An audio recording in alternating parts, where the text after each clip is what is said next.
A IFAESA esclarece be aquase ne be contaminado mak número batch hitu nulo resin hat B, hitu nulo resin tolu C, walu nulo resin tolu C, no walu nulo resin hat C. Público continua tauk atu consumo B ho marca aquase também teste a IFAESA haturu bene contaminado ho micróbio Florida por cento tolo nulo resin tolo ne bebele foi impacto by mania saúde. Ho preocupação ne diretor departamento planeamento operacional a risco no laboratório IFAESA explica be ho marca aquase ne be contaminado mak ho número bat hitu nulo resin hat B, hitu nulo resin tolo C, walu nulo resin tolo C, no walu nulo resin hat C, no sira selo bele consumo, no uso comunidade sira verifica o número antes do consumo. O código HAT depois de análise laboratorial no Itahala laboratório da Honaran SARS-CoV do Genetec né detecta a contaminação micróbio da tanema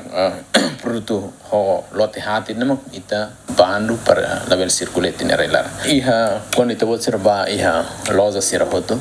ba halo compra sosa aquasene iha ninia data prazo validade o expire né e ninia okos ne ba e código sendo ba querer okos né ane sabemos publica iha media sira hoto iha página Facebook aí fez anima sam publica e não vai ne código ne o sida querer não vai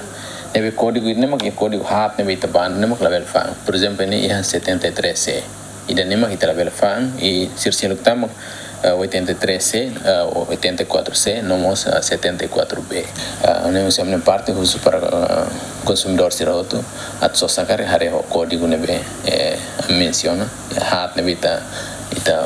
uso para label so também a contaminação microbiológica. BNB contaminado a IFAESA halon na selazem bacaixa rihun sanulo resinide resin e a empresa distributor do decreto lei número hatnulo resin tolo para rihun rua nulo resin tolo com a regime infração administrativa contra a economia no segurança alimentar prevê estabelecimento siranebe ma comete infração se retan sanção coima husi $100 rua lima nulo to $1 rihun hitu nulo resin lima equipa cobertura GMN.